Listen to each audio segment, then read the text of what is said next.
Shirley Chisholm said, "If they don't give you a seat at the table, bring a folding chair." Take Your Seat at the Table celebrates the accomplishments of women in marketing at various stages in their careers. In this series, we will introduce you to marketing trailblazers from a variety of industries. These are extraordinary women who are strategically navigating their success and overcoming challenge while making their mark and paving the way for future leaders. Today, we are joined by Jennifer Consaga, Senior Digital Marketing Manager at Smartling, where she is quickly becoming an authority in conversational marketing and leveraging her own voice. Hosted by Young Mi Park, an expert in strategic marketing and executive leadership, let's listen as Jenn Consaga takes her seat at the table.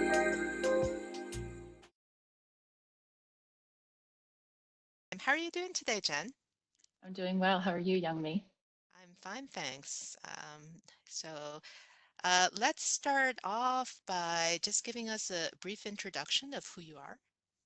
Yeah, absolutely. My name's Jenn. I'm the Senior Digital Marketing Manager at Smartling. Been here about 9 months and really enjoying the job, learning a lot.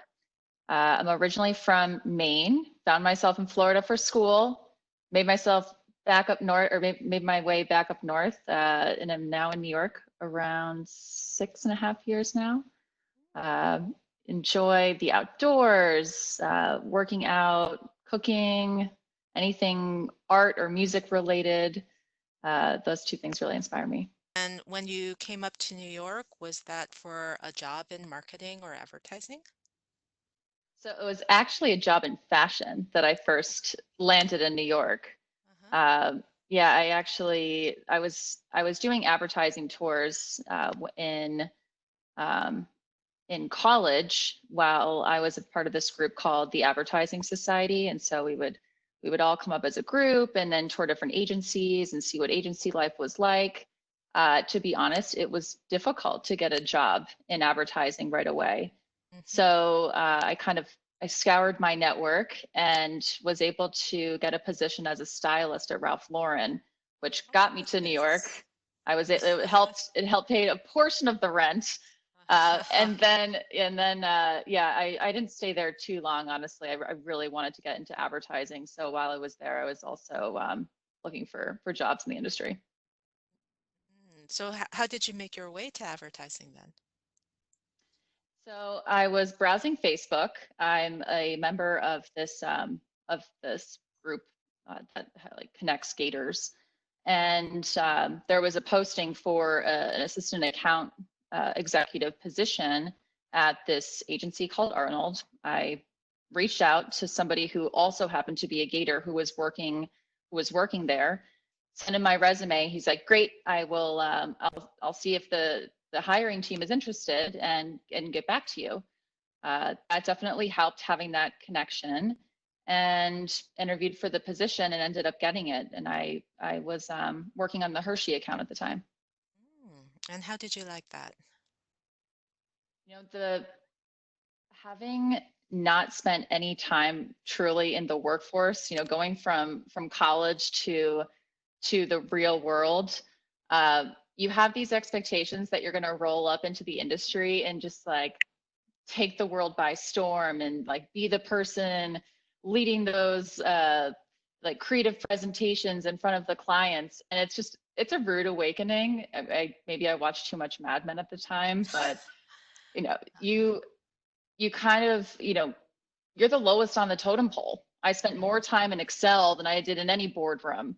And I had to learn very quickly that my role there was to be a sponge and to listen and to ask questions. It wasn't to run the room, so to say. It was to learn and to support the team. So that was definitely unexpected, but it was a great lesson because when you go from college to the real world, you're not always prepared to have to kind of take a step back, push your ego aside, and be a sponge, which is critical when you first start out. It's kind of interesting that you entered the workforce just ready to speak up, because I think a lot of the new hires, and especially young women, that's something that they find a little bit challenging to do. And it's harder even as they develop further in their careers. So would you say that um, you've discovered your voice at a certain point along the way, or are you still in that listening mode? Where are you now? I think I'm always in listening mode. There's always a learning opportunity, but I also recognize that if you don't use your voice, how will you be noticed? Um, using your voice can be asking a question. Using your voice can also just be speaking up and providing a different point of view. I think that when I was first starting out, I was still developing that voice, right? But now, because of having, more experience under my belt, I can use my voice in a way that provides more meaning. And I would say, for women, if they are, scared to speak up, just try. It'll become less scary just by putting yourself out there. The first time is obviously going to be difficult, maybe scary, but you can't grow and you can't learn if you don't put yourself out there. Mhm. So, tell us about an experience that maybe helped you understand how to use your voice. So one day, I was packing up boxes for an event that we had. Also, I was stuffing envelopes for a direct mailer, and I'm sitting back and I'm getting frustrated. I'm like, I could be doing so much more. Like, why am I just doing this? And so, I calmed down, like took a moment to collect myself and figure out what it was that I wanted to accomplish by having a direct conversation with my manager about being able to do more. So I went to him and I was like, there's so much more that I'm capable of, and I would like to prove to you and show you that I can add a lot more value to this organization and to this team. And he was like, oh, okay, great. What is it that you're looking to do? And we were using HubSpot at the time, a marketing automation tool. And I was like, I want to learn HubSpot and I want to run it one day at this company. And he was like, okay, well, that's great. Let's get you signed up for a class. And, that opportunity wouldn't have come to me had I not spoken up. And how did you end up at SmartLink? So I was browsing on built-in, this job listings online, and I saw Smartling, just kind of on a whim, applied and got an interview. And I showed up well, first it started off with a phone interview, then I met in person with a couple of folks, and I met my former manager, Annie, when I was there. And she was just so easy to talk to. We had a lovely conversation. We, talked about obviously job requirements, but also, on a personal level, we really connected. And I realized in that moment, whether I got the job or I didn't, I wanted to work with somebody like that, report to a manager that I knew I could learn from, and who would kind of like look out for me in learning opportunities. And luckily, I got the position, and I still tell Annie to this day, like, she's the reason I decided to switch or move over to SmartLink, is because it was her leadership style that I recognized during the interview process um, that that really drew me in. What is maybe the best career advice that you've received? The first is from my first roommate in New York, named Jenn, and who's also in advertising. She said to me to always take an interview. That was not to say to, jump around and, not stick at a place for too long. She just meant it as that's an opportunity for you to get experience into interviewing, also to make new connections. The second thing I actually picked up on from this book that I recommend everybody reads who's starting out, called The Defining Decade. And a piece of advice in that book was that there's strength in weak ties. And that's to say that, regardless of how well you know somebody, whether they're your best friend or an acquaintance, there's strength in that relationship, and it's important to lean on your connections to help you navigate your career. What is one mistake that you've seen other women make in their careers? I would say not asking for a raise. It's a difficult conversation to have, but it's an important one. I'm not super vocal about it. Like I'm not, a nag, right, about, getting a raise, but it's important to have that conversation and take control of that conversation. And in my experience, I haven't seen women do that often enough. For me, I have no problem going to my boss and saying, hey, I'm contributing to the organization, and my level of responsibility has increased. I think it's time that we discuss compensation. I could be met with a no. I could also be met with a yes. And if I didn't have that conversation already, I've shut that door, right? And even if I am met with a no, my response to that is, oh, okay, not yet, gotcha. Like we'll talk again in 6 months. That's great. Now I'm going to ask you two questions that are a little bit polar opposites. So one is, has there been a defining moment in your career so far? And then the opposite question is, if you were to go back, and maybe the answer is the same to both of them. That's possible too. But if you were to go back in time and had the ability to change the way that you approach a certain career decision, what would you have done differently? So yeah, I would say, when I decided to make the switch from advertising to marketing, at the time I was really unsure of the decision. I had to take a downgrade in title, had to take a downgrade in compensation, and I was kind of like, does this actually make sense to do that? Hindsight is a beautiful thing, and I'm so happy I did that. At the time, it felt like I was possibly misstepping, but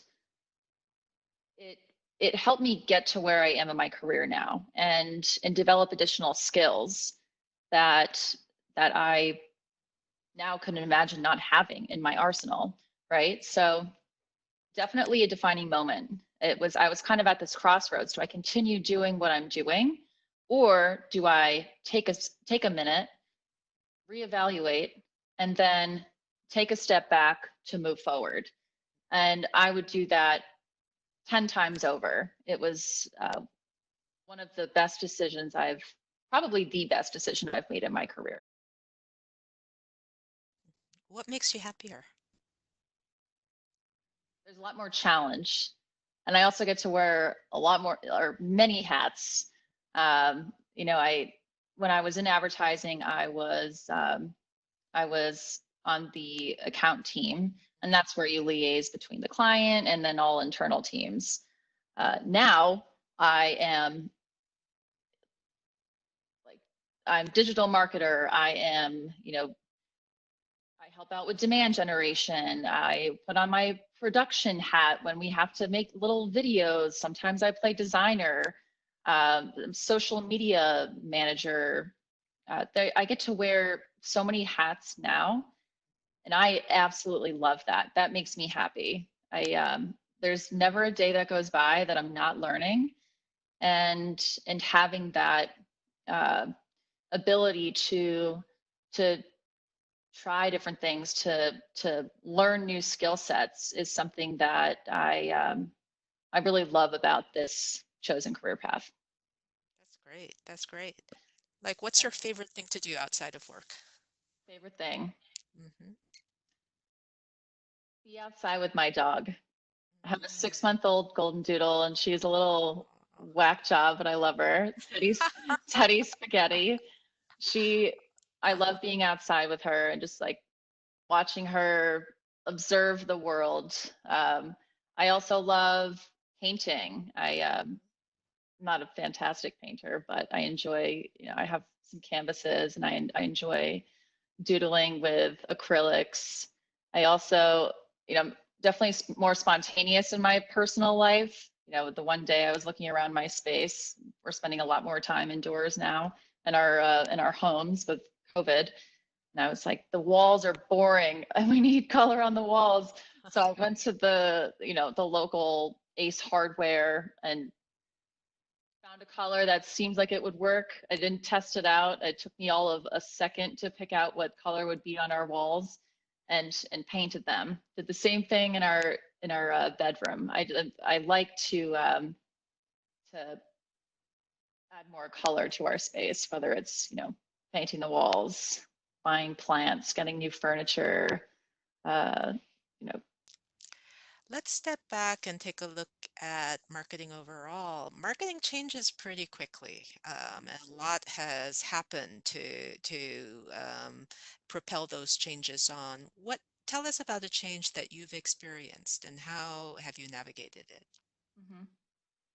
That's a great question. I don't know if this is necessarily a shift, but in marketing overall. But when I went from my last company to Smartling, one thing that has been ingrained in me is this idea of conversational marketing. The term was actually coined by Drift, but it's this whole idea of you know B2B doesn't have to be boring or robotic. As a brand, we can speak with our prospects like they're humans. And so that was a definite shift in mindset, and also had an impact on my work. So like, if I'm developing website copy, um, have fun with it. The people that are reading it are humans like you and I. So it doesn't need to be, um, you know, super formal, and for people with an IQ of a billion, right? It can be simple, and it can be conversational. Uh, and that was something that, not that I didn't experience that at my previous job, but it's heavily prevalent at my current job. I manage our social media accounts, so um, they're like, have fun with it. Put emojis in the content that you're creating. People can relate to that because there's a human that's on the other end reading that message, and there's a human that's developing it. So um, that has been a shift that I've noticed, and is one that I truly love. I think it has made me a better marketer to become more conversational, more human with how I approach the market. So, tell us a little bit about the kind of company SmartLink is and who are the users that are in your database for that kind of company. So that will give us a little bit more context about what you're talking about. Sure. So Smartling is we help companies translate their content, whether it's their websites or mobile applications, desktop applications. We help companies kind of automate the translation process with our translation management system. So there's this technology component that helps to automate that process, but then we also have language services. So we work with translators around the world who help brands translate their content. Is there any language that you don't translate or every language is on the table? Every language is on the table. I'm pretty positive. Yeah. Wow. Wow. Language services have certainly come a long way. Yeah. Um, so, with talking about your career, do you have an overarching goal for your career? Tell us a little bit about your journey along the way. Yeah, I would say, what I want most in my career is to be happy. I I want to enjoy going to work and loving the people that I'm working with. And so career happiness is absolutely important to me. Um, you know, what title I strive for or what company I strive to work for, I frankly don't know. Um, you know, CMO would be great one day, but I, um, I still have a lot of learning to do, both personally and professionally. And so as long as I'm learning, as long as I'm happy, then that's first and foremost, that is important to me. I do want to be a leader in whatever capacity that is. I enjoy leading teams. I love to help the people around me in any way that I can. Yeah, I love your answer because it's these days increasingly there are fewer and fewer formal leadership opportunities, but everybody wants people who can behave informally as leaders. We need that more than ever because, our current shelter at home crisis is a perfect example of that. We don't have answers for, it's not, every day is different now. Every day is kind of a creative opportunity or a creative challenge. And so you need everybody to put on their leadership hats in a way. So I like the Totally. answer very much. Yeah. Thanks. Okay. All right. So, but along the way, learning often comes with making mistakes. So, has there been a mistake that you've made along the way? How did you handle it, and what did you learn? Yeah, I've definitely made my fair share of mistakes in my career. I think everyone probably has, right? I can one that's jumping out at me right now is when I did start to take ownership of our marketing automation tool at my previous company. I had kind of, you know, assuming that things are set up properly is like the kiss of death, right? We should never assume anything. But when I took it over, I just had assumed that, like for instance, our nurture cadences had been set up, and that people who, did certain things on our website were then, triggered to go through certain nurture workflows. That was not the case, and we discovered, well, actually, my boss discovered that that people who had filled out like demo requests were not getting nurtured whatsoever. Uh, and I was like, oh, I thought that was already set up. And he's like, no, like this is your job. Like this, if you're gonna manage this tool, these are the sorts of things that you need to look out for. Totally fair. I was like, you know what? You are absolutely right. I will get this fixed ASAP. Um, you know, I could very easily have gone on the defensive route and said, well, it should have been set up. Like, why wasn't it set up? Like, I inherited this mess. No, you have to take ownership, right? And so I was like, I will fix this. I had it fixed in a day. It was like, this is what's going on, or this is how it was. It's now fixed. Let me know if you have any feedback, but for right now, this has been solved. And I think that, obviously at first it sucks to hear that something has gone wrong and you're responsible for it. But the way that you handle it is most important. Absolutely, absolutely. What other tips might you give to a young woman interested in a career in marketing? To be authentic, marketing as a marketer, especially with this whole idea of conversational marketing, it's important to be authentic, both as a brand, but also as a human. So you are looking for a career in marketing, like bring your whole self to work.